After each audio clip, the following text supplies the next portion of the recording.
এখন আপনারা জানেন যে আমি প্রতিটি কথায় কথায় উদাহরণ এবং উপমা দিয়ে থাকি।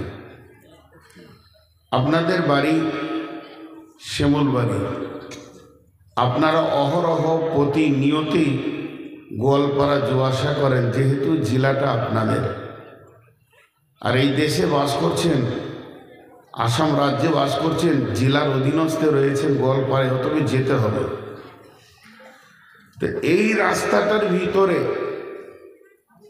যদি রাত 10টার পর কেউ সফর করে, কোন কোন জায়গাটা কঠিন, কোন কোন জায়গাটা ভয়াবহ, কোন কোন জায়গাতে বিপদের আশঙ্কা আছে, কোন কোন জায়গাতে বিপদ হতে পারে, এটা আপনারা জানবেন, কারণ আপনারা এখানে বাস করছেন। আমি পশ্চিমবঙ্গের মানুষ, আমার জেলার নাম বর্ধমান। তো আমার বাড়ি থেকে আমার জেলা 55 কিলোমিটার। কোন কোন জায়গাতে রাতে বিপদ আছে, কোন কোন জায়গাতে সন্দেহ আছে, এটা আমি জানি। তেমনি আমরা বাস করছি পৃথিবীতে, এটা বাসস্থান নয়। ये जगह रहने की जगह नहीं है। ये जगह रहने का होता तो कोई मरता नहीं, सभी रह जाता। ये जगह आना है जाने के लिए। আমাদের আসল জায়গার নাম হলো জান্নাত, জাহান্নাম কিন্তু আমাদের জায়গা নয়, এটা শাস্তির জায়গা, জেলখানা। তো এই পৃথিবী থেকে জান্নাত যেতে গেলে কোন কোন জায়গাটা বড় বিপদ, কোন কোন জায়গাটা বড় টেনশন, কোন কোন জায়গাটা বড় সন্দেহ আছে যে এই জায়গাগুলো বিপদ ঘটতে পারে, সেটা বিশ্বনবী বলে চলে গেছেন এবং আল্লাহ কালাম পাকের মধ্যেও বলে দিয়েছেন। তার মধ্যে মোটামুটি একটা দুটো জায়গা আপনাদেরকে বলি। প্রথম হচ্ছে মওতের সময় একটা কঠিন জায়গা। দ্বিতীয় হচ্ছে কবরে যখন মাইয়তকে রাখা হবে, ইদা উজিয়াল মাইয়িত ফিল কবরে আতাহু মালাকান ফায়াকুলান মান রাব্বুকা মা দীনুকা মান নবিয়ুকা, এটা একটা কঠিন জায়গা। 3 নম্বর অনুফিকা ফিস সূরি ফাসাইকা মান ফিস সামাওয়াতি ওয়া মান ফিল আরদি, কিয়ামত একটা কঠিন জায়গা। কিয়ামতের ভিতরে রাসূল সাল্লাল্লাহু আলাইহি বলেছেন আরো কঠিন হলো 3টি জায়গা। একটা হলো পুলসেরাতকে যখন মানে জাহান্নামের উপরে রাখা হবে, যখন দাঁড়িপাল্লাতে ওজন করা হবে নেকি বদি, এবং ডান হাতে বাঁ হাতে সার্টিফিকেট দেওয়া হবে। আর সর্বোপরি সব থেকে কঠিন হচ্ছে পুলসেরাত। আর এই জায়গাগুলো যখন আপনি আমি পার হয়ে যাব, তখন আর আমাদের টেনশন নাই, আমরা টেনশন মুক্ত। আমরা নিজের জায়গা, নিজের ঘরে, নিজের আসল বাসস্থানে পৌঁছে গেছি, যে জায়গাতে আজরাইল আর কোনোদিন যাবে না, মওতও পৌঁছাবে না।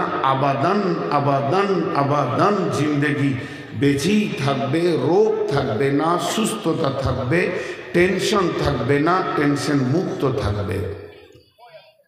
তাহলে এই জায়গাগুলোকে আপনাকে আমাকে পার হতে হবে। কয়েকটি কথা বললাম, ভাবিয়েন না যে হাদিস কোরআনের বাইরে বলেছে। এখন সব থেকে কঠিন কোনটা, সব থেকে কঠিন কোনটা? এখানে বেশ কটা ব্রেন আমাদের বসে আছে। একজন বলছে রেল দুর্ঘটনাটা 22 সালে যেটা হলো এটা সব থেকে ভয়াবহ। আরেকজন এসে বলছে না, ওর থেকে ভয়াবহ নেপালে যে বিমানটা পড়ে গেল। আরেকজন বলছে না, এর থেকে কঠিন হচ্ছে টাইটানিকটা যে সমুদ্রে ডুবে গেল। তাহলে আমাদের মাথা বিভিন্ন বিপদকে বিভিন্ন রকম করে দেখছে। এটা আমার ব্রেন, এটা ওনার ব্রেন, ওটা আর কারো ব্রেন, ওটা আর কারো ব্রেন। কিন্তু আমার আল্লাহ বলছেন সব থেকে কঠিন জায়গা কোনটা? সব থেকে কঠিন জায়গা হচ্ছে কাল্লা সায়ালামুন সুম্মা কাল্লা সায়ালামুন। এটা আল্লাহর ভাষা। তোরা একদিন জানতে পারবি, নিশ্চয়ই তোরা একদিন জানতে পারবি। সেই ভয়াবহ দিনের নাম হচ্ছে কিয়ামত। সেই ভয়াবহ দিনের নাম কিয়ামত। সকলে একবার মহব্বতের সঙ্গে মুখ খুলি, সেই ভয়াবহ দিনের নাম কিয়ামত। কেন বললেন আল্লাহ? আপনার আমার ব্রেন ফেল, আল্লাহ যেটা বলেছেন ওটাই ঠিক। কেন? কেন? ওটা সব থেকে বড় কঠিন। টাইটানিকে 10,000 লোক ডুবে মরেছে, তাদের উদ্ধারের জন্য 20,000 লোক নিয়োজিত হয়েছে। রেল দুর্ঘটনায় আপনার কিনা 2,000 লোক মরেছে, তাদের ব্যবস্থাপনার জন্য 5,000 লোক ব্যবস্থা নিয়েছে। বিমান দুর্ঘটনায় 100 জন মারা গেছে, 5,000 লোক তার ব্যবস্থার জন্য দরাদরি করছে। এখন যদি আমার কোনো বিপদ হয়, আমি হয়তো মারাই যাব, কিন্তু অন্তত 10-20 জন আমার পেছনে মেহনত লেগে থাকবে। কিন্তু আমার আল্লাহ বলছেন কিয়ামতটা এত কঠিন দিন, সবাই নিজে নিজে ব্যস্ত হয়ে যাবে, আর একজনের জন্য আর একজনে সাহায্যের হাত বাড়াবে না। এত বড় পেরেশানি হবে। হাদিসের মধ্যে এসেছেন নবী ইব্রাহিম, যাকে আল্লাহর খলিল বলা হয়েছে, যাকে আল্লাহ এত ভালোবাসেন, নিজের কাবার ভিতরে তাকে জায়গা দিয়েছেন। কাবা শরীফের পূর্ব গায়ে জায়গাটা ইব্রাহিমের জায়গা, মাকাম ইব্রাহিম। ওই জায়গাটা যে আল্লাহ ইব্রাহিমকে কেন দিয়েছেন? অত্যাধিক প্রেমের ওপরে দিয়েছেন। এবং কোরআনে বলেছেন ফিহি আয়াতুম মাকাম ইব্রাহিম, আমার কাবার পাশে ইব্রাহিমের পদচিহ্নকে আজও রেখে দিয়েছি, তার জায়গা রেখে দিয়েছি। তার মানে জেনে নেন আমার রবের সঙ্গে ইব্রাহিমের অদত প্রেম ভালোবাসা কত ছিল, যে আল্লাহ তার ঘরের পাশে ইব্রাহিমকে জায়গা দিল।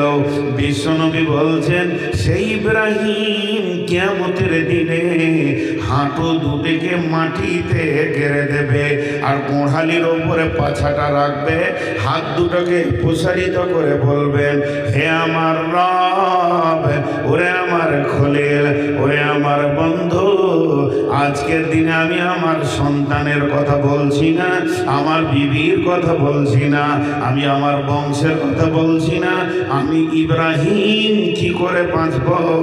আল্লাহ তুমি তার ব্যবস্থা নাও।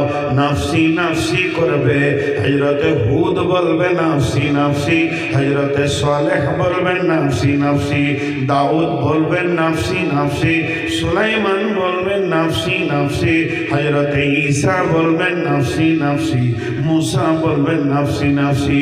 শুধু একজনই বলবেন উম্মতি, তিনি হলেন আখিরি পয়গম্বর।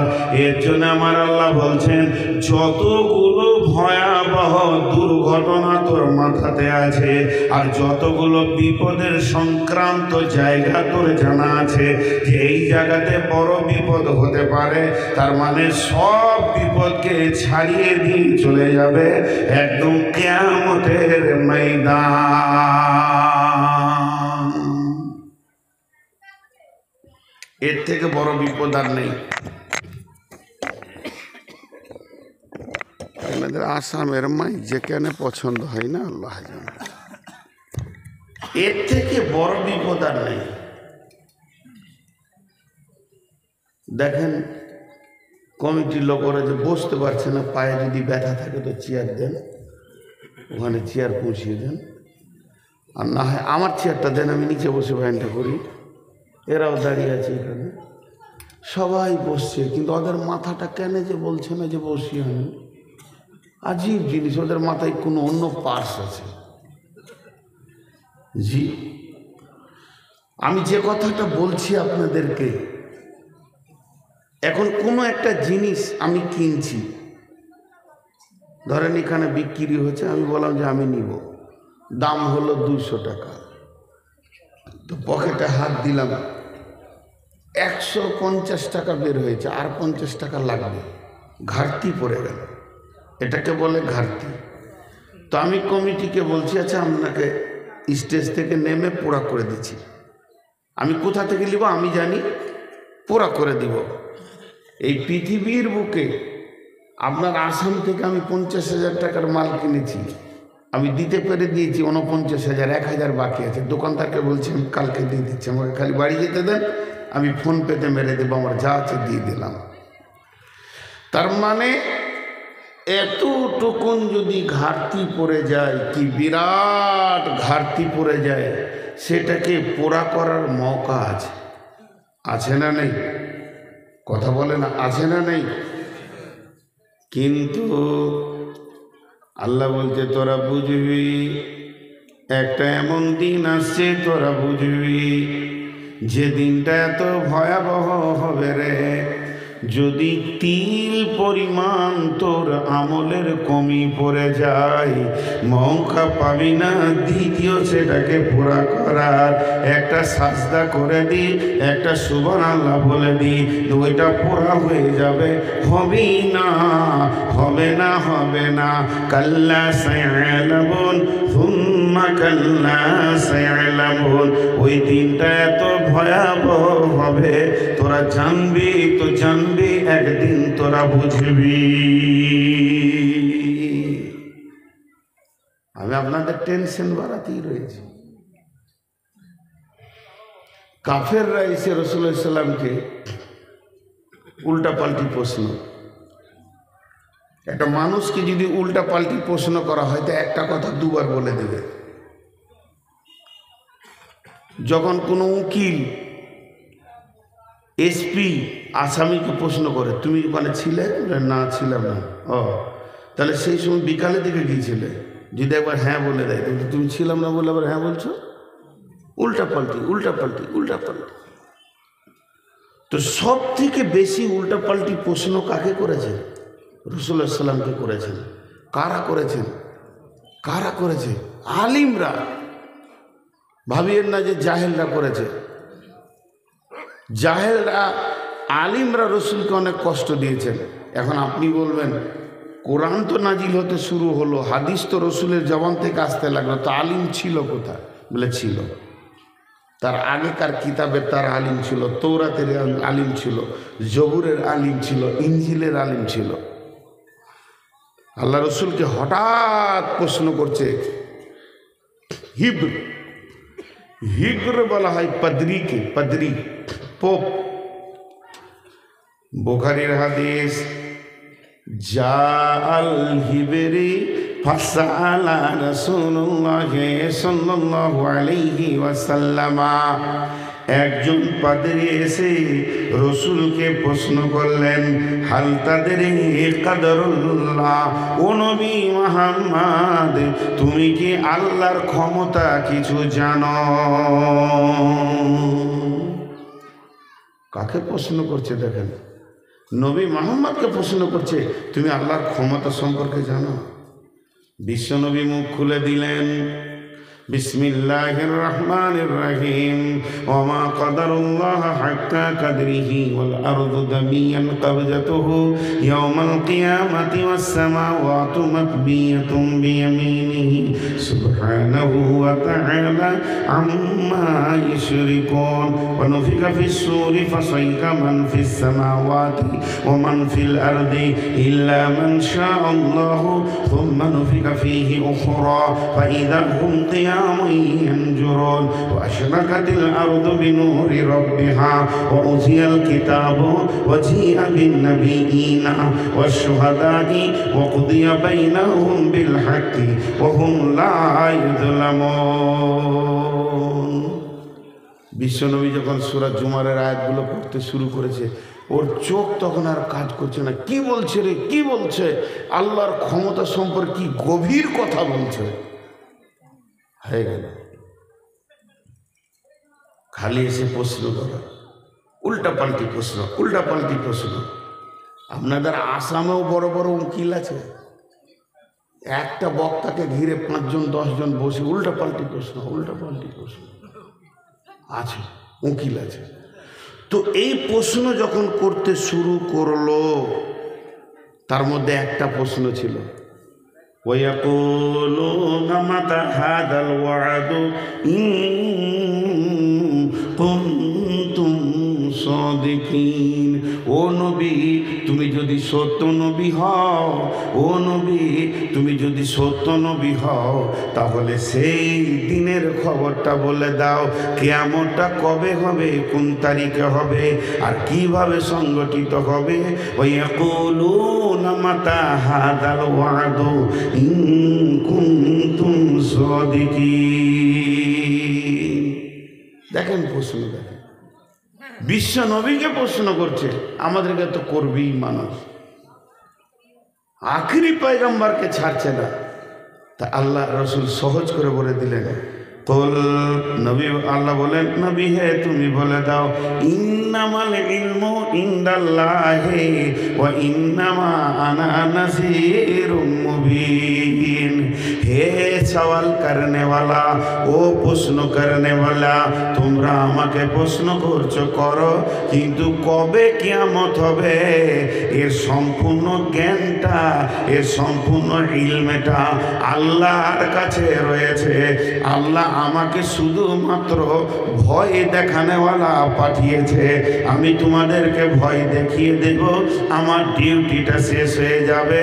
কিয়ামতটা কবে হবে কে জানে না, আল্লাহ জানে। উত্তর এসেছে, টকাটক উত্তর এসেছে। জি, কোনো জায়গায় উত্তরের এতটুকু কমই হয়নি, যেমন প্রশ্ন তেমনি উত্তর। তা এই কিয়ামতকে নিয়ে প্রশ্ন শুরু করেছে। আম্মা ইয়াতাসাআলুন,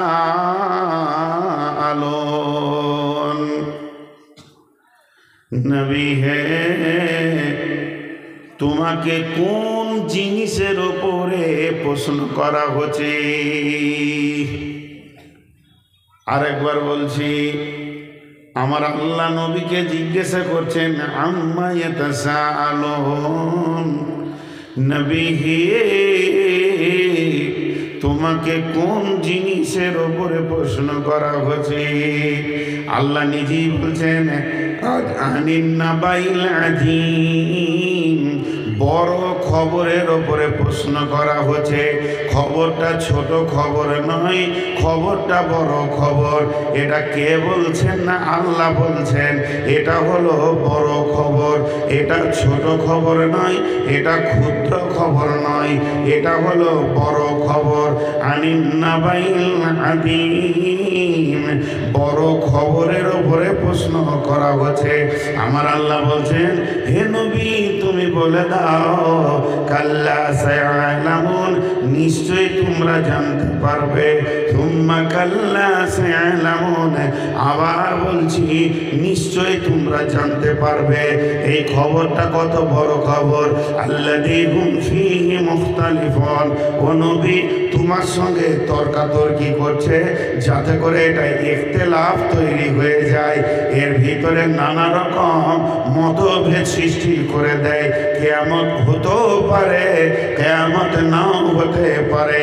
এই রকম যে মতভেদ সৃষ্টি করে দেবে, তা করতে পারবে না। আমি আল্লাহ বলছি সেটা একদিন হবেই হবে, আর সেটা একদিন হতেই হবে। একজন ওই কিয়ামতের ময়দান ছাড়া জান্নাতে যেতে পারবে না।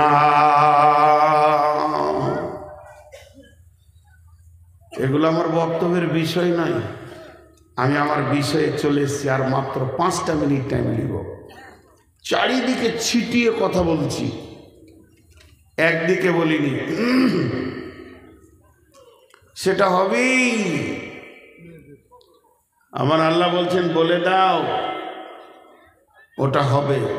যে বিষয়টা নিয়ে তোমাকে অত্যাধিক প্রশ্ন করে তোমার ভিতরে মতভেদ সৃষ্টি করছে, সেটা হবেই হবে। সেটা হবে যেদিন, সেদিন বুঝবি যেটা কত কঠিন জিনিস হচ্ছে। জি ভাই, আপনারা একটু ধ্যান দেন, আর মাত্র 5 মিনিট মনোযোগ।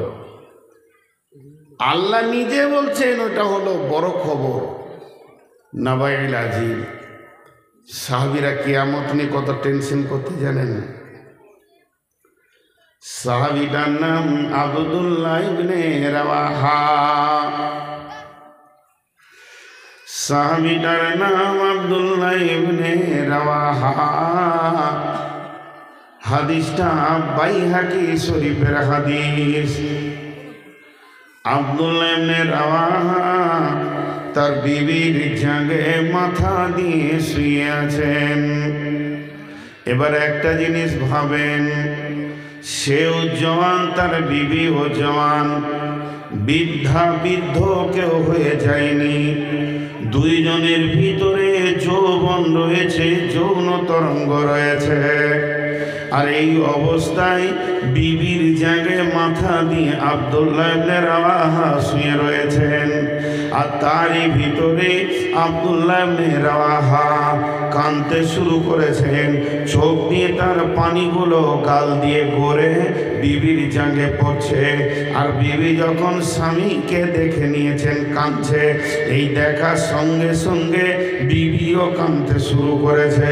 আর বিবি যখন কাঁদতে শুরু করেছে তো আব্দুল্লাহ ইবনে রাওয়াহা বলছেন, মা ইউকি কি রে আমার বিবি, তোমাকে কে কাঁদালো? হে আমার বেগম, তুমি বলো কেন তুমি কাঁদছো? কে তোমাকে কাঁদালো? কে তোমাকে কষ্ট দিল? তো বিবি স্বামীকে উত্তরে বলছেন, বাকায় কে এলে বাকায় কা, আপনি কাঁদছেন এর জন্য আমি কেঁদেছি। আমাকে তো কেউ উঁচু নিচু কথা বলেনি, আঘাত দেয়নি, কারণ আমার কাঁদার একটাই কারণ, আপনি কাঁদছেন বলে আমি কাঁদছি। ওরে আমার বিবি, আমি কাঁদছি এর জন্য তুমি কাঁদছো বলে? হ্যাঁ, আপনি হলেন রসুলের সাহাবী, আপনি হলেন রাদিয়াল্লাহু আনহু। অতএব একজন সাহাবী কাঁদছে, তার মানে ভিতরে কোনো তথ্য লুকানো আছে, আর আমি ওই জন্যে কাঁদছি স্বামী আমার। তখন স্বামীকে বিবি বলছে, তবে আপনি কেন কাঁদছেন এ কথা কি আমি জানতে পারি না? আপনি আমাকে কি বলবেন না? তখন স্বামী বিবিকে বলছে, বেগম রে, তুমি আমার চোখ দেখেছো, আমার কান্না দেখেছো, কিন্তু তুমি আমার মুখের দিকে তোমার কানটা লাগাওনি। আমি ভাষাটা কি বলছি একটিবার তুমি শোনো, তাহলে বুঝতে পারবে আমি কেন কাঁদছি। তখন আব্দুল্লাহ ইবনে রাওয়াহা সূরা মারিয়ামের 71 নম্বর আয়াতটা পড়ছেন, বিসমিল্লাহির রহমানির রহিম, ওয়া ইন মিনকুম ইল্লা ওয়ারিদুহা কানা আলা রাব্বিকা হাতমান মাকদিয়া। আয়াতটা শেষ হয়ে গেল, আবার ঘুরিয়ে পড়ছেন, আবার ঘুরিয়ে পড়ছেন, আবার ঘুরিয়ে পড়ছেন, ওয়া ইন মিনকুম ইল্লা ওয়ারিদুহা কানা আলা রাব্বিকা হাতমান মাকদিয়া। আব্দুল্লাহ ইবনে রাওয়াহা বলছেন, বিবি রে, এই আয়াত থেকে আল্লাহ কি বলছে তুমি কি বুঝতে পারছো না? আমাদের রব বলছেন, ওরে পৃথিবীর মানুষ, তুমি ধনী হও চাই গরিব হও, তুমি নেককার হও চাই বদকার হও, নামাজি হও চাই বেঈমান হও, ইমানদার চাই হও তুমি ইমানদার না হও, তাহাজ্জুদ পড়নে वाला হও চাই তাস খেলনে वाला হও, তুমি যে পর্যায়ের মানুষ হবে হও না কেন, তোমাকে কিয়ামতের ময়দানে পুলসিরাতে পা দিতেই হবে। এটাই পুলসিরাতটা এমন একটা জায়গা, এটা আমার নবীকেও আমি মাফ করিনি, আমার নবীকেও পুলসিরাতে পা দিতে হবে, তবেই সে জান্নাতের চৌকাটা পাবে, জান্নাতের গেট পাবে। এই পুলসিরাতটা পৃথিবীর 100-তে 100 মানুষের জন্য অজীব করা হয়েছে, একজনের জন্য মাফ নাই। বিনা হিসাবেও জান্নাতে গেলে তাকে পুলসিরাতের উপর দিয়ে যেতে হবে রে। ওরে আমার বিবি, আর বিশ্বনবী পুলসিরাতের ব্যাখ্যা দিতে গিয়ে বলেছেন, ওই পুলসিরাতের ধারে বড় বড় বৃক্ষ গাছ রয়েছে, সেই গাছগুলো কেমন, সাদান গাছের মতো, ওই গাছে অসংখ্য কাঁটা রয়েছে, আর তার ফলগুলো লম্বা লম্বা, মাছ ধরে যে ছিপে বংশীর মতো এরকম আকর্ষী ধারালো হয়ে আছে। আর ওই ফলগুলো লাখ লাখ কোটি কোটি পুলসিরাত ফুলসেরাতের গায়ে ঝুলছে ওগুলো মানুষের গায়ে লাগবে। তবে যদি কারুর চামড়াতে একটা বংশী বিঁধে যায়, নবীজি বলছেন আমার ওই উম্মতকে জেনে নিতে হবে আমার আর জান্নাত যাওয়া হলো না, এখানেই আমার রাস্তায় স্টপ হয়ে গেল। বিবিরে আমি সেই ভয়াবহ দিনের ফুলসেরাতকে খেয়াল করে কাঁদছি, যেহেতু আল্লাহ বলেছেন কাল্লা সায়ালামুন সুম্মা কাল্লা সায়ালামুন। যে দিনটাকে নিয়ে তোমরা মতভেদ করছো, যে দিনটাকে নিয়ে অতি প্রশ্ন করছো, যে দিনটাকে নিয়ে তর্ক বিতর্ক করছো, ওটা একদিন হবেই হবে, কেউ রুখতে পারবে না।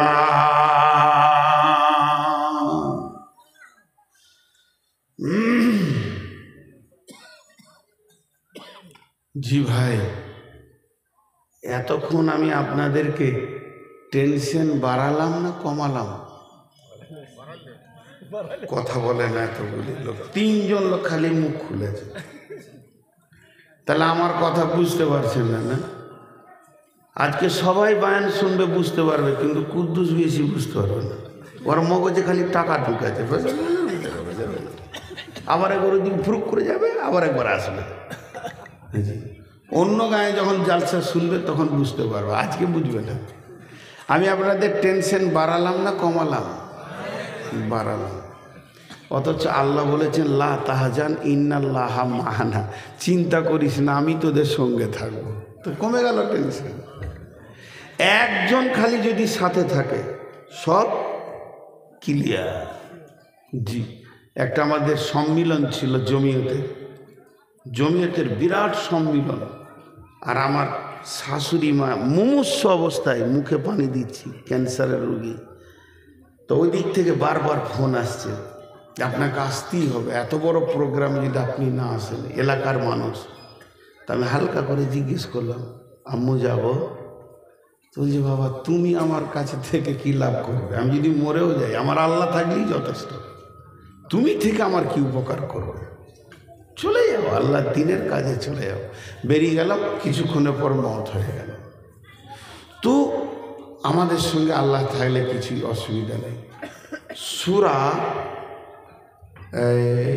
তওবাতে একটা আয়াত আছে, যে আয়াতটা এত মজার আয়াত আল্লাহ দিয়েছেন, আল্লাযীনা আমানু ওয়া হাজারু ওয়া জাহাদু ফি সাবিলিল্লাহি বিআমওয়ালিহিম ওয়া আনফুসিহিম।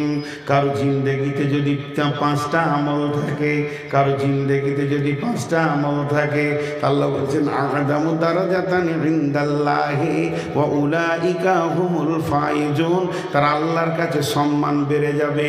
আর যতগুলো মরা থেকে নিয়ে জান্নাত পর্যন্ত টেনশনের জায়গা আছে, সবগুলো তার ক্লিয়ার হয়ে যাবে। আল্লাহ সূরা তওবায় বলছে 5টা আমল পৃথিবীতে এমন আছে, কত সুন্দর। আমি এটা উদাহরণ দিই, কেমন জানেন? পৃথিবীতে যত গাড়ি আছে, লাল সিগন্যাল থাকলে পেরোতে পারবে? পারবে?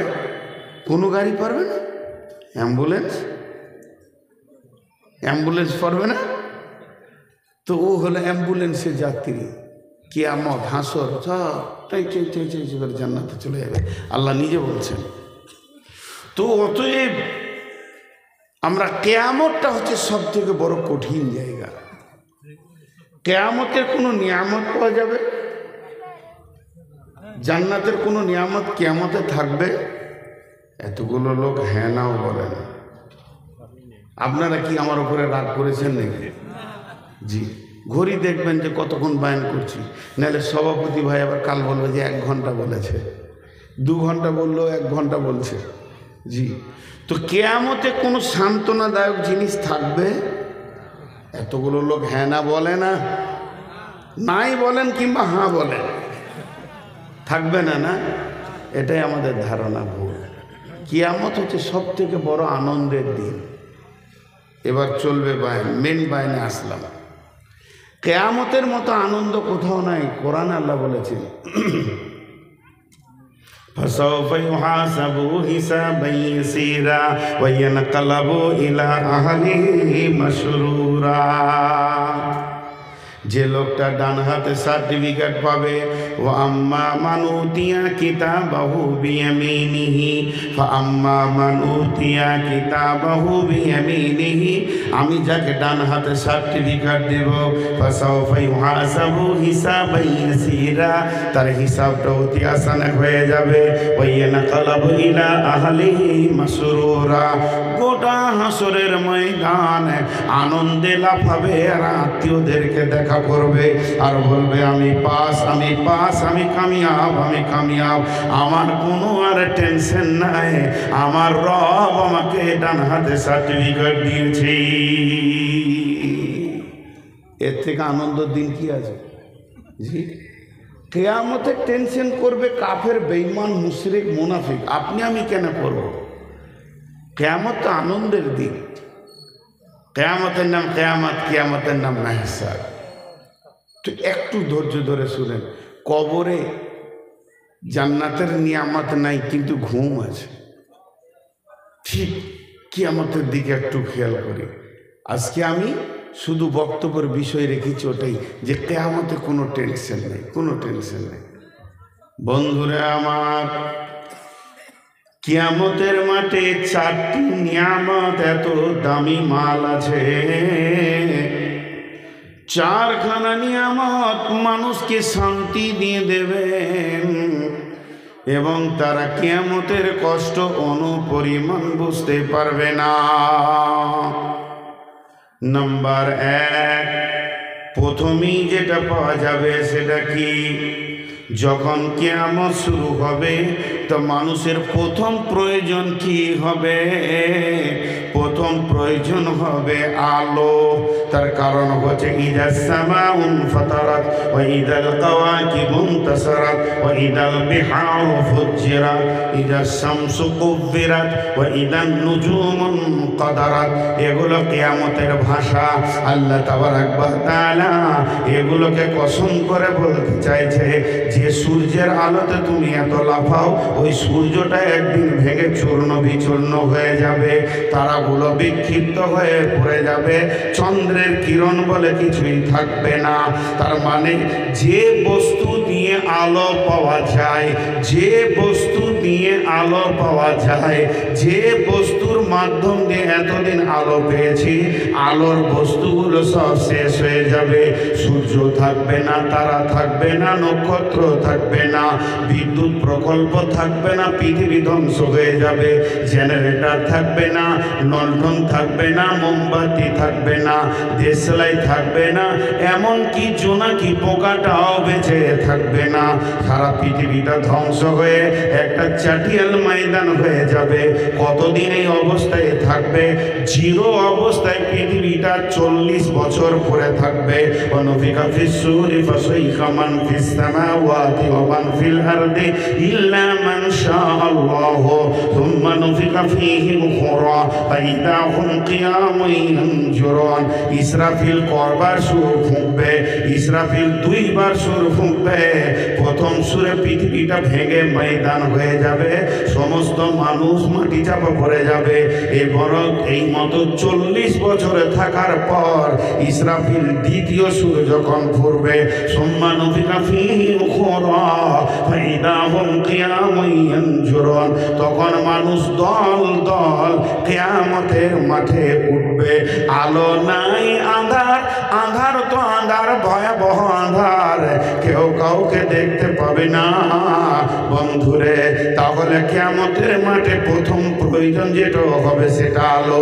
তাই আল্লাহ তাবারাক ওয়া তাআলা এর পরের আয়াতে বলে দিয়েছেন, ও আশরাকাতিল আরদু বিনূরি রাব্বিহা ও আশরাকাতিল আরদু বিনূরি রাব্বিহা। ও বিশ্ব মানবরে, সেই দিনে একটা আলো থাকবে, স্বয়ং আমার আল্লাহর নূরের তাজাল্লিতে ওই ময়দানটা আলো হবে। তবে এটা সবারই জন্য হবে না, এটা মুমিন মুমিনাদের জন্য হবে, কাফেররা কিন্তু দেখতে পাবে না। জিন দেখেছেন? জীবনে জিন দেখেছে?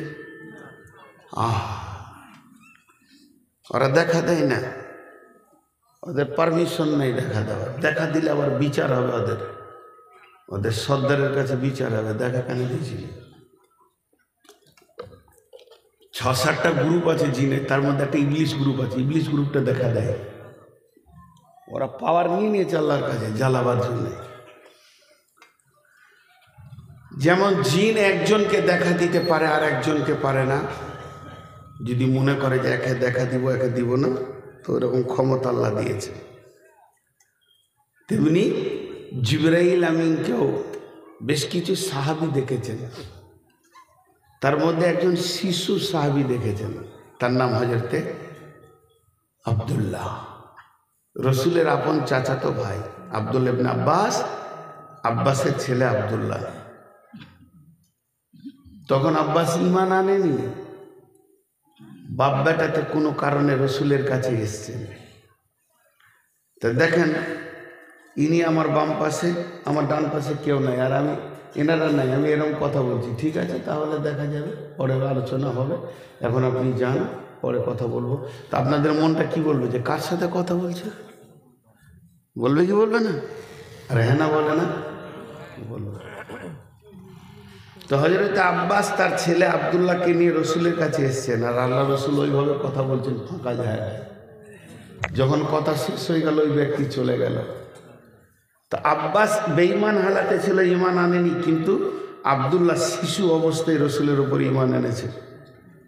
তা আব্দুল্লাহ পরবর্তীতে বলছে, ভাই এগুলো করতে দিব না, কিন্তু আমি আমার সামনে কোনো ডিস্টার্ব করতে দিব না, সব ক্যামেরা খুলে দেবো একদম, অত ক্যাপাসিটির দরকার নেই, চুপচাপ বসে যেতে হবে। তো আব্দুল্লাহ পরে রসুলকে বললেন, কি বলছি জানেন? ইয়া রাসূলুল্লাহ,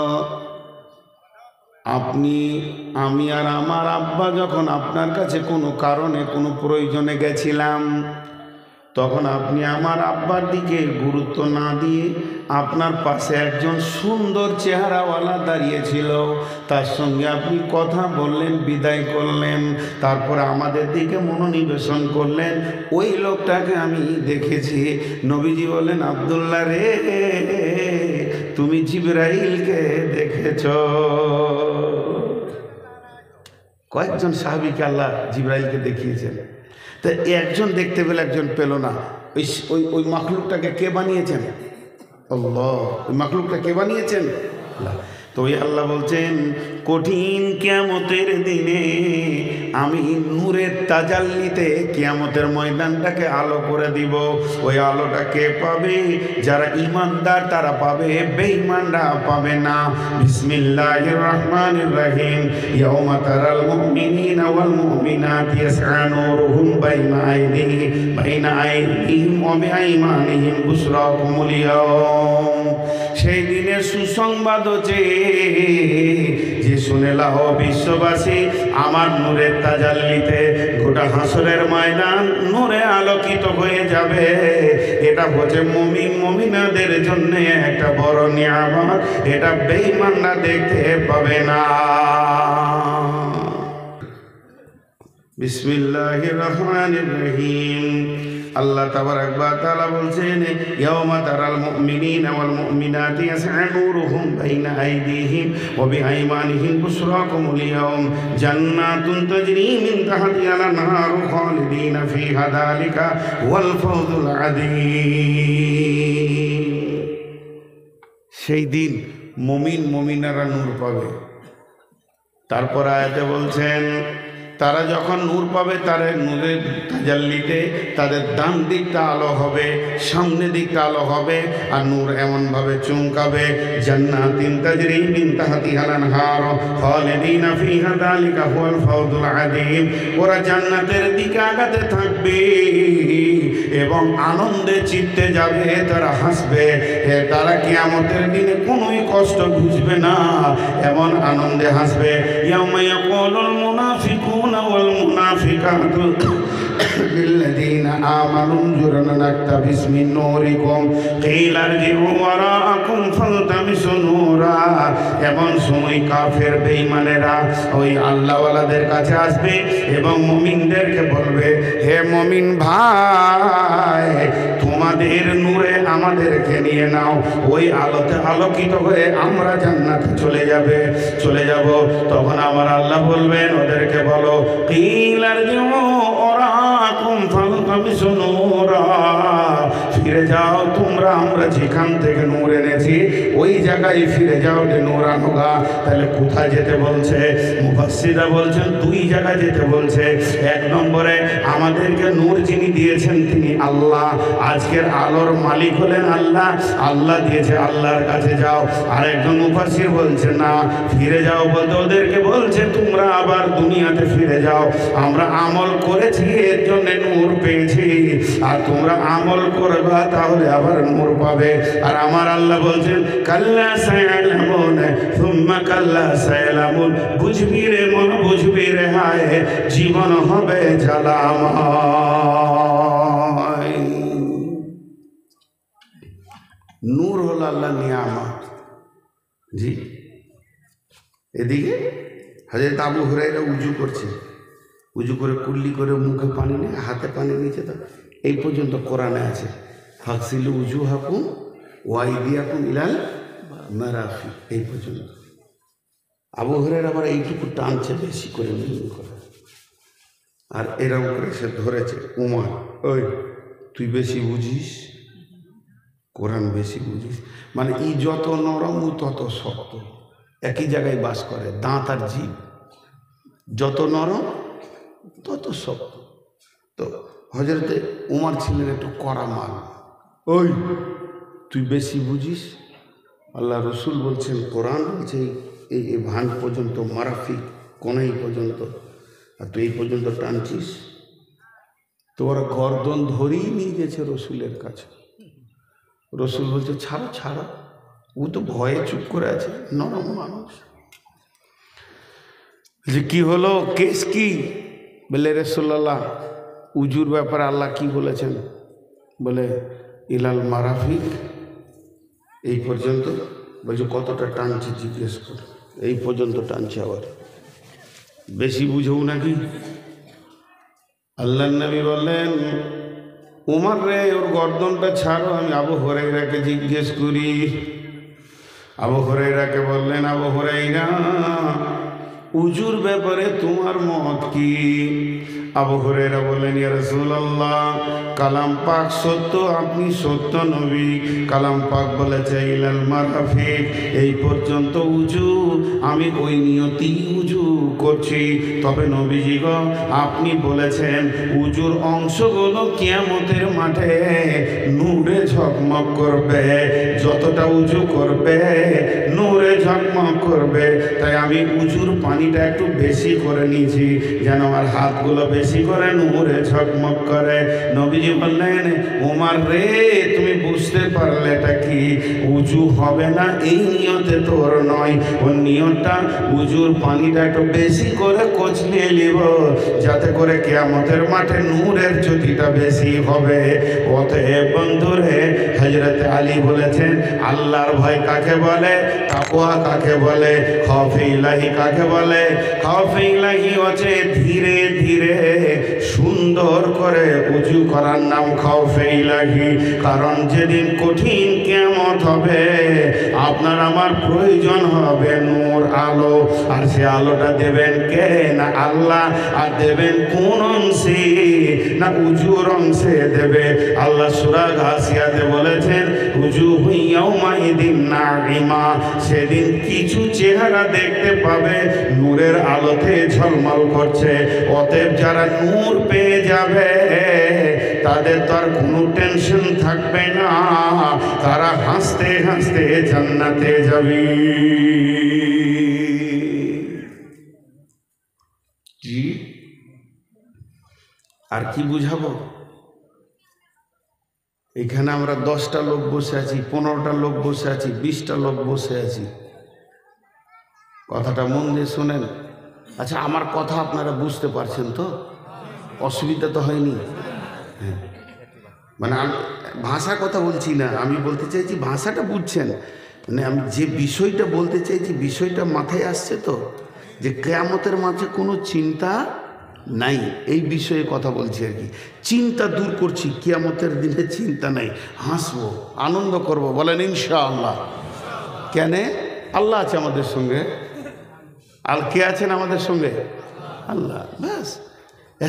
একজন সাহাবী এসে রসুলকে জিজ্ঞাসা করছেন, এ রাসূলুল্লাহ, কিয়ামতের মাঠে বিচার কে করবে? তো আল্লাহ বলছে, তাহলে চিন্তা নাই, বাস আমি জান্নাত চলে যাব। যদি বিচারটা একবার মানুষের হাতে থাকতো, কি বিপদ যে ঘটতো। হিংসাতে কেউ কাউকে জান্নাত ঢুকতে দিত না, হ্যাঁ, আর বিচার শেষও হতো না। তো একটা উদাহরণ দিচ্ছি, এখন ভালো করে শোনেন। এখানে আমরা 20টা লোক বসে আছি, গল্প স্বল্প আলাপ আলোচনা দিন দুনিয়া আখেরাত নিয়ে হচ্ছে। এমন সময় মসজিদে আজান শুরু হয়ে গেল, মাগরিবের আজান। আল্লাহু আকবার, আল্লাহু আকবার। গল্প বন্ধ হয়ে গেল, সবাই চেয়ার ছেড়ে দাঁড়িয়ে গেলাম, মসজিদের দিকে হাঁটতে শুরু করলাম। এর মধ্যে 10 জন মসজিদে ঢুকে গেল, আর 10 জন উজু করার জন্যে বদনা খুঁজতে লাগলো, কলের কাছে গেল। বুঝাতে বলো, 20টা লোক কজন মসজিদে গেল, আর 10 জন কোথায় গেল? কলের কাছে। এবার বলেন, যারা মসজিদ ঢুকেছে এদের ব্যাপারে কোনো সন্দেহ আছে কি যে উজু নাই? উজু আছেই বলে তারা মসজিদে সোজা ঢুকে গেছে, তাদের উজু ভাঙেনি। তেমনি বন্ধুরে, আমার রব বলছেন হিসাব তো পরে হবে, হিসাব কখন শুরু হবে সে তো সময় আসবে, ঠিক টাইমে হবে। কিয়ামতের মাঠে উঠার সঙ্গে সঙ্গে ইমানদারদের নূর ফিটিং হয়ে যাবে, আর যার শরীরে নূর লেগে যাবে ও তখনই জেনে নেবে আমার রব আমাকে জান্নাতি বানিয়ে দিয়েছে। হিসাব এখন 2 ঘন্টা পর শুরু হবে, তো নূর পাওয়ার সঙ্গে সঙ্গে কি জেনে নেবে? আমার রব আমাকে মাফ করে দিয়েছে। কোথায় আছে? সূরা আল ইমরানে বিসমিল্লাহির রহমানির রহিম, ইয়াউমা তাবিয়াদ্দু উজুহু ওয়া তাসওয়াদ্দু উজুহু ফাআম্মাল্লাযিনা সুওয়াদ্দাত উজুহুহুম আকাফারতুম বা'দা ঈমানিকুম ফাদুকুল আযাবা বিমা কুনতুম তাকফুরুন ওয়া আম্মা লাম ইয়াযাদ উজুহুম ফাফি রাহমাতিল্লাহি হুম ফিহা খালিদুন। সেই কিয়ামতের মাঠে যখন তোমরা কিছু লোক সেদিন তাদের চেহারাতে নূর দেখতে পাবে, আর কিছু লোক দেখতে পাবে না, তাদের মুখগুলো কালো হয়ে থাকবে। যাদের মুখগুলো কালো হয়ে থাকবে তারা ঈমানের কথা শোনার পরও কুফরি করেছে। ফাদুকুল আযাবা বিমা কুনতুম তাকফুরুন, যেমন তোমরা দিনকে অস্বীকার করেছো তার আযাব তোমাদেরকে নিতেই হবে, রেডি হয়ে যাও। ও আম্মাল্লাযিনা বিয়াজ্জাত উজুহুম ফাফি রাহমাতিল্লাহি হুম ফিহা খালিদুন, আর যাদের মুখ আলো হয়ে গেছে তোমরা টেনশন করো না, তোমরা আল্লাহর রহমতের আওতাভুক্ত এসে গেছো। অতএব আল্লাহর যত দয়া রহমত আছে সব তোমরা পেতে থাকবি। আল্লাহ আমাদেরকে নূর দান করুন। এত লোক তাও আমিন বলছে না। আল্লাহ আমাদেরকে নূর দান করুন, কিয়ামতে আমাদের সঙ্গী বেনে যান, আর কাউকে চাই না। या अल्लाह तू हमारे बन जा, हम सबको अपना बना ले, आमीन अल्लाह। तो ये हलो कियामतेर माठे 1 नम्बर नियामत। 1 नम्बर। नम्बर 2, কিয়ামতের মাঠে সবথেকে বড় নিয়ামত দ্বিতীয় নম্বরটা বলছি, এটা আল্লাহর গেল, এবার রাসূলের। ইন্না আ'তাইনাকাল কাউসার, ইন্না আ'তাইনাকাল কাউসার। হাজ কাউসারের পানি বিশ্ব নবীর দায়িত্বে দেওয়া হবে। এটা কে দিয়েছেন? না আল্লাহ দিয়েছেন। অনেকে বলে হাজে কাউসারের পানির মালিক হচ্ছেন নবীজি না, এর মালিক হচ্ছেন আল্লাহ। আল্লাহ নিজেই বলছেন আমি আমার নবীকে আতা করেছি। আতা করা মানে দিয়ে দেওয়া, হাদিয়া করা, তোহফা করা। তাহলে মালিক অন্যজন, তোহফায় পেয়েছে আর একজন। এই পানিটা থাকবে কোথায় না হাসরের ময়দানে। এই পানিটাকে চারিদিকে সিকিউরিটি দিয়ে ঘেরা থাকবে। এই পানিটা হবে অতি সাদা স্বচ্ছ মধুর পানি হবে। এই পানিটা যে এক পেয়ালা পান করবে তাকে আর হাসরের মাঠে কোনো কষ্ট লাগবে না, তার দিনগুলি আরামসে পেরিয়ে যাবে, তাকে আর পিয়াস লাগবে না, তার বুক ফাটবে না। এই পানিটা পান করতে গেলে কোথায় যেতে হবে? প্রথমেই বিশ্ব নবীর কাছে যেতে হবে। নবীজি হাজে কাউসারের পানি পান করাবেন। কেমন করে পানি পান করাবেন? গোটা হাউসটা সিকিউরিটি দিয়ে ঘেরা থাকবে, একদিকে কাউন্টিং চলবে। বিশ্ব নবী বলছেন একটা পেয়ালা নাই উম্মতের, লাখো লাখো কোটি কোটি পেয়ালা সেখানে ভাসতে রয়েছে। সেগুলো আসমানের তারার মতো ঝুলঝুল করে দেখা দিবে। আর ওই পেয়ালা একটা উম্মতকে ধরিয়ে দেবেন আমার নবী। যে উম্মত পান করবে তাকে আর পিয়াস লাগবে না। যতক্ষণ না সে জান্নাতে যাবে তার খাওয়া পান করার প্রয়োজন হবে না। ওই পানিটার ভিতরে আল্লাহ এতটা রহমত লুকানো আছে আল্লাহ।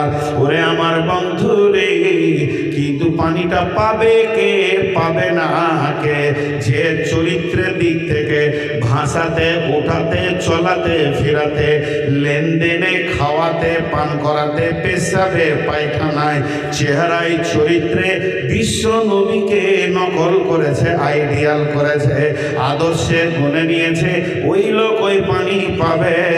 যার চুল, চেহারা, চরিত্র, ভাষায় রসুলকে পাওয়া যাবে না, ওই লোক কোনোদিন হাওজে কাউসারের পানি পাবে না। জি, এইদিকে তাকান, উত্তর দিবে। এটা পানি আছে না? আমি পান করতে পারবো? আরে কথা বলে না, পারবো? কোনো অসুবিধা নেই তো? এই বোতলের পানি খুব সুন্দর পানি, এই পানিটাকে পান করতে পারবো? পারবো? বলছে পারবো। আরে মুখটা খুলেই দিলাম, বলেন এই পানিটা পান করা যাবে কি যাবে না? কোনো অসুবিধা নেই, পানিটা পান করা যাবে? এখনো বলছে যাবে। এই হাতে ছিল তখন যাবে, এই হাতে এসেছে আর যাবে না। রসুলকে এইখানে খুঁজে বের করে নিতে হবে। এটা আছে, এই যে খেলা, কোনো অসুবিধা নেই, কিন্তু এর যাবে? এইটাই যদি খেয়াল না রাখি তো কিয়ামতের মাঠে পানি পাবো কি করে? আমার রসুল বাম হাতে পান করেনি, কোনো মুসলমান বাম হাতে পানি পান করতে পারে না। এই আইডিয়ালটা নিতে হবে। এক গ্লাস পানিতে কটা সুন্নত আছে? 6টা। দেখে খাও, বসে খাও, বিসমিল্লাহ বলে খাও, আলহামদুলিল্লাহ বলে শেষ করো, 3 শ্বাসে খাও, ডান হাতে খাও। কয়টা হলো? ডান হাতে খাও 1, বসে খাও 2, দেখে খাও, নবীজি দেখতেন আগে 3, বিসমিল্লাহ বলে শুরু করো 4, আলহামদুলিল্লাহ বলে শেষ করো 5, 3 শ্বাসে খাও 6। তাহলে 1 গ্লাস পানিতে আমি বিশ্ব নবীকে 6 বার পাবো। তবে কেন কিয়ামতের মাঠে তাকে পাবো না? জি, আল্লাহ রসুল চুল রেখেছেন, লিম্মা রাখো, জুম্মা রাখো, রাখো আফরা চুল। এই মতো চুল রাখা সুন্নাতে রসুল। একবার এটা সব দিকটা সমান, কোনো জায়গায় ছোট, কোনো জায়গায় বড় চলবে না। আর না হয় এই পর্যন্ত রাখো, লতি পর্যন্ত, না হয় ঘাড় পর্যন্ত রাখো। আল্লাহর নবী যে সুন্নতগুলো দেখিয়েছেন, তারপরে আমাদের কোনো আর অন্য আদর্শ আইডিয়াল চলবে না। চলবে? এবার বলেন, যুবকদের মাথাগুলো দেখেন। হ্যাঁ, পাইছে মাথায় নিচ্ছে, মাটি ঘাটে পাইছে না, ওটা তো ভুল বলছেন। আমি অন্য জিনিস বলি।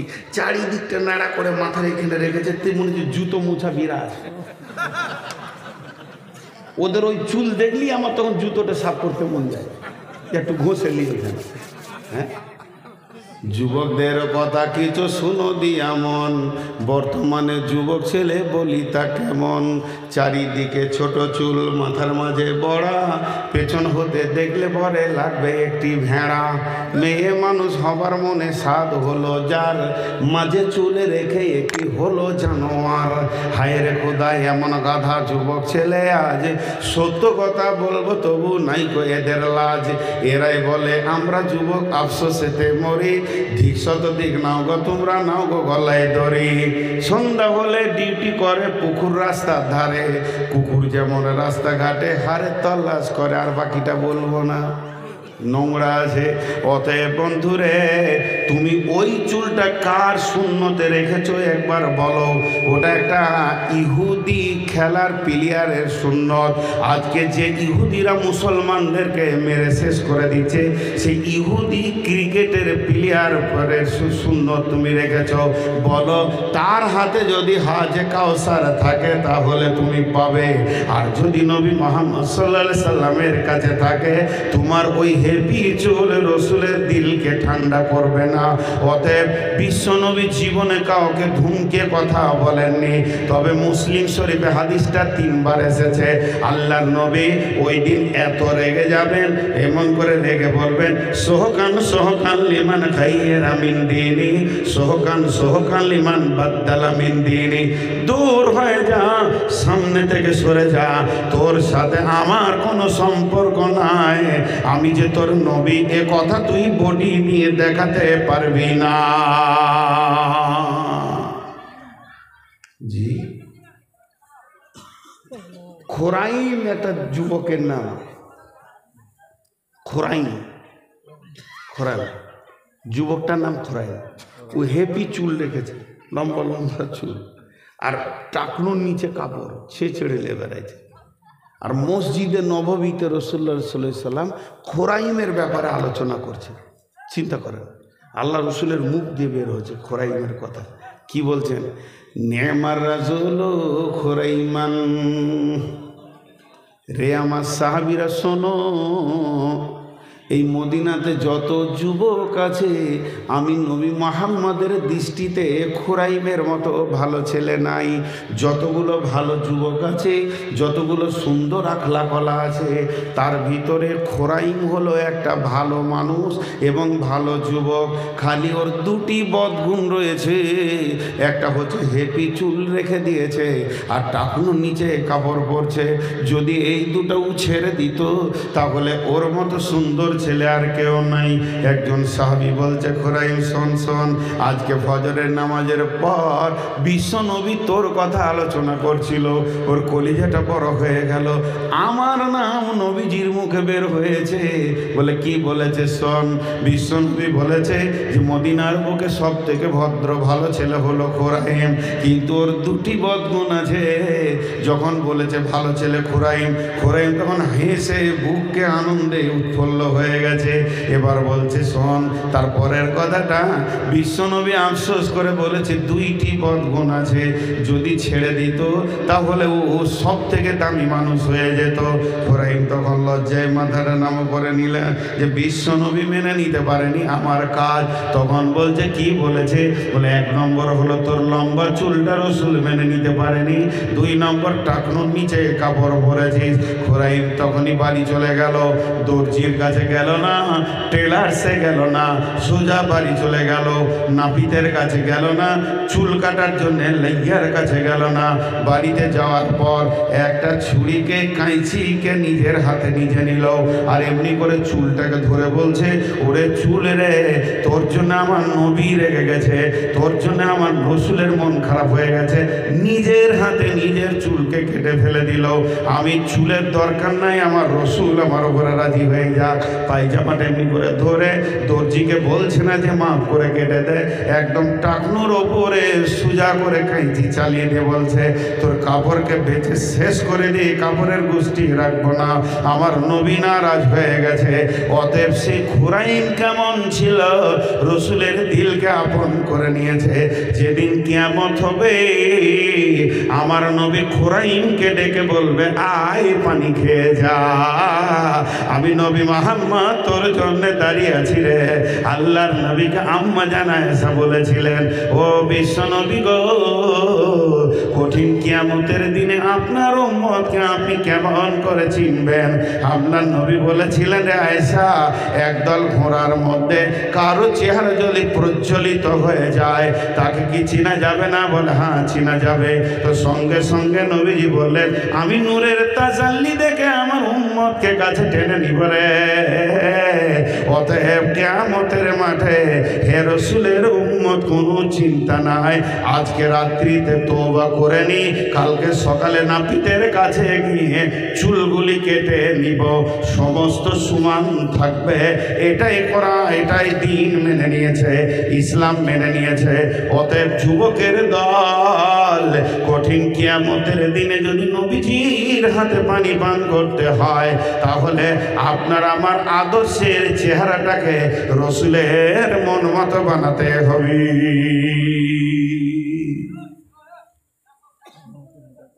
ওই ধারে কোনো ঝামেলা চলছে নাকি?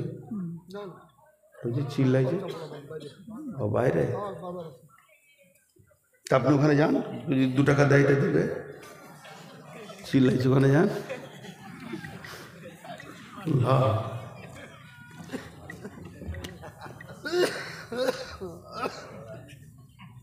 হে বকে মরছি আমি, কেসে মরছে ও। হুজুর আর কতক্ষণ? রুগী তো মাত্র 1 ঘন্টা, আমি 12টা ঘন্টা চালাইছি, 12 সাড়ে 12, 42 ঘন্টা চালাইছি। বেশ, তাহলে কয়টা নিয়ামত পেলাম? 2টা। একটা কি? আল্লাহর নূর, ওইটা তো ইমানের কথা চলছে, কি ইমানের বাইরে চলছে নাকি? ইলামিতে এক পাগলা আছে আমার বিয়াই গায়ে, গোটা রাত জলসা হয়ে যাবে, শেষকালে ও ধুলা ঝেড়ে উঠে বলবে, সালাম মৌলবি ফুলকলি গানটা বললে না। ওইটা শোনার লেগেও রাত ভোর বসে থাকে। এগুলো তো ইমানেরই কথা হচ্ছে সবই। জি, তাহলে 2টা হলো। নাম্বার 3, কে কে রোজা রাখবো না? হাত তুলি। রোজা রাখবো তো ইনশাআল্লাহ? হাত তুলেন, হাত তুলে থাকেন, আমি দোয়া দিই, আল্লাহ তুমি আমাদেরকে রোজা রাখার তৌফিক দাও। বিশ্বনবী 6 মাস আগে থেকে রোজার প্রস্তুতি নিতেন। ইসলামের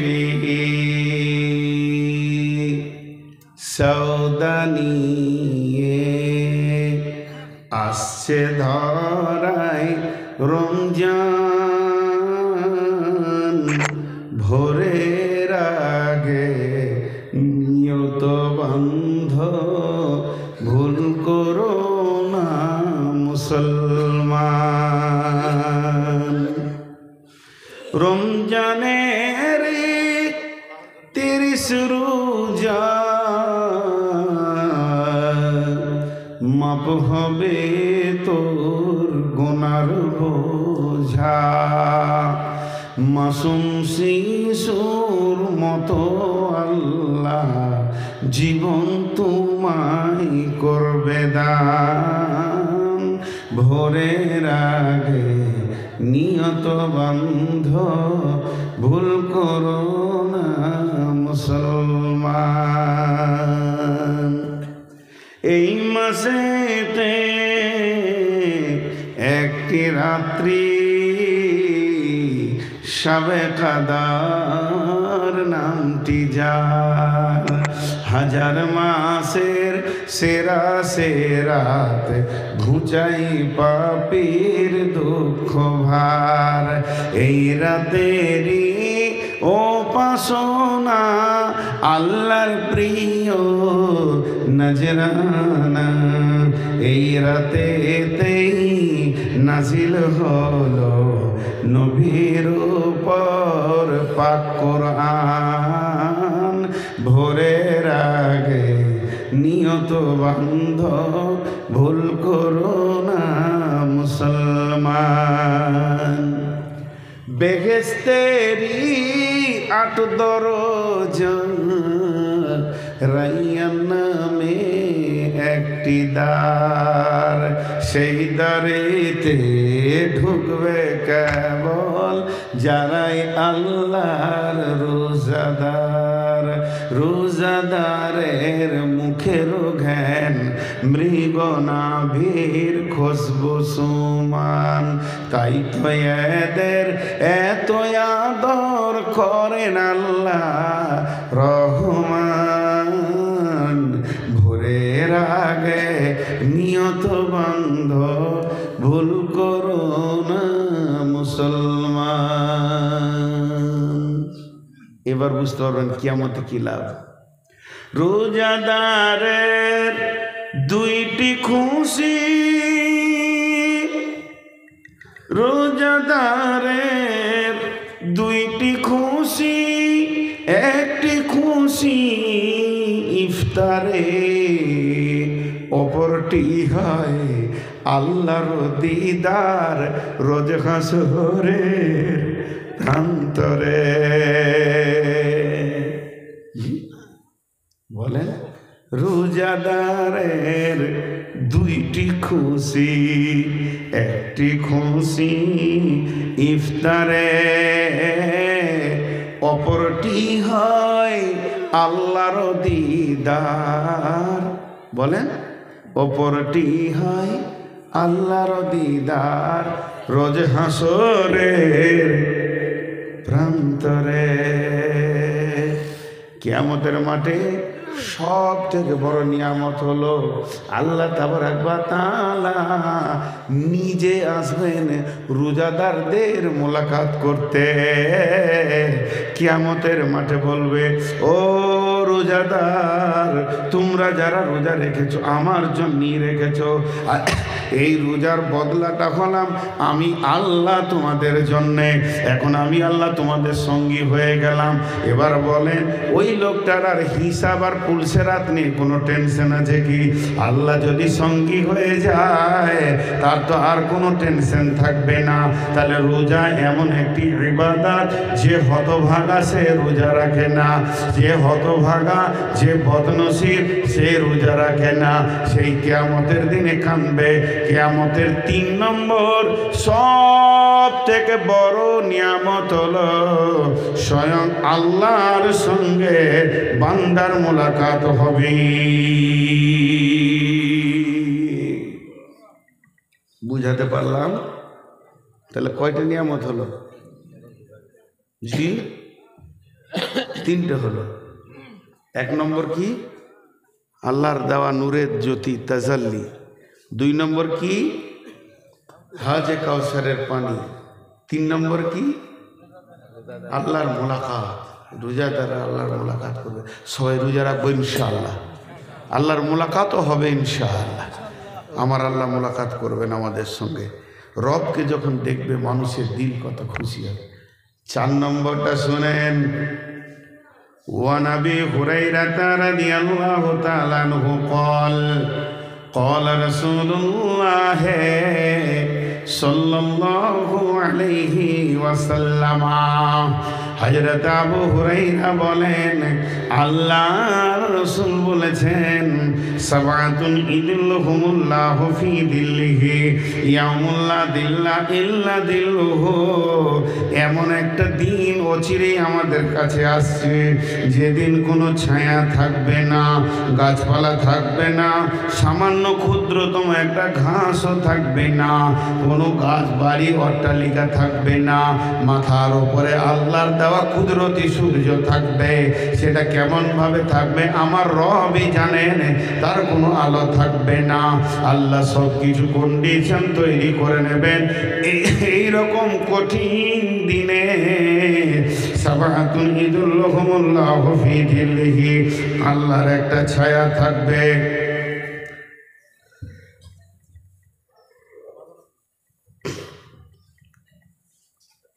আল্লাহ, আর কতদিন বাঁচি? এই পানিটা সুগারের জন্য খেয়েছি ভাই, ভিতর টান মারছে। সেই দিন একটা ছায়া থাকবে, ইযিল্লুহুমুল্লাহু ফি দিল্লিহি। কেউ বলে আরশের ছায়া, এমন তো হাদিসে আছে নাই। কেউ বলে আল্লাহর ছায়া, আল্লাহর কোনো ছায়ার প্রয়োজন করে না। কেউ বলে আল্লাহ সেদিন বানাবে, এটা কিছুই নয়। আল্লাহর একটা রহমত, তিনি সেদিন একটা ছায়া রাখবেন, অবশ্যই রাখবেন।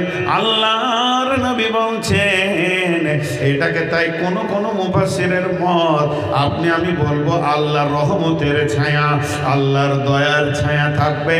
ওই ছায়াতে আপনি আমি গিয়ে বাস করব। আর গোটা কিয়ামতে ত্রাহি ত্রাহি চলবে। চলে গেলাম, পুড়ে গেলাম, দাঁড়াতে পারছি না, নিচেটা তপ তপ করে জ্বলবে, সূর্য মাথার উপরে থাকবে, মানুষ ঘামে ডুববে, চিৎকার করবে, নাফসি নাফসি করবে। কিন্তু এই ছায়ার ভিতরে যার নাম এসে যাবে, রিজার্ভেশন যার লেগে যাবে, সিট যার লেগে যাবে, গোটা কিয়ামতের কষ্ট কিছুই বুঝতে পারবে না।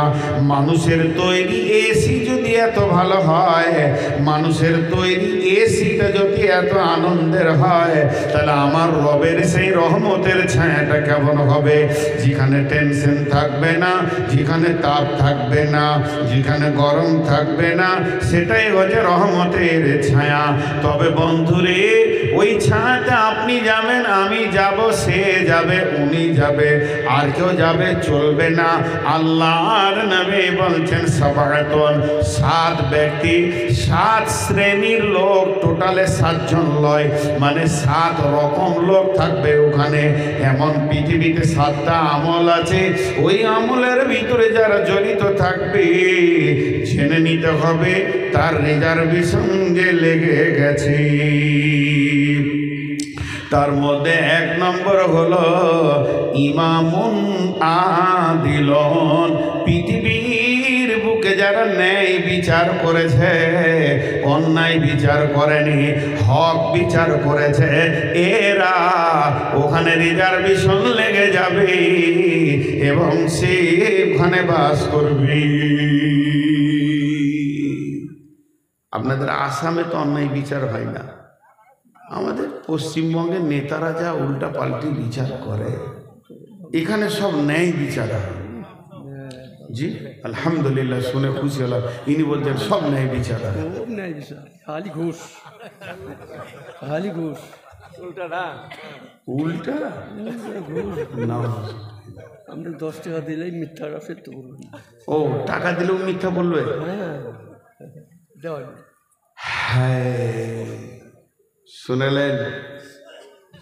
বিশ্ব নবীর কাছে একটা বিচার আসলো। মেয়েটার নাম ফাতেমা, নবীর বেটির নামে নাম।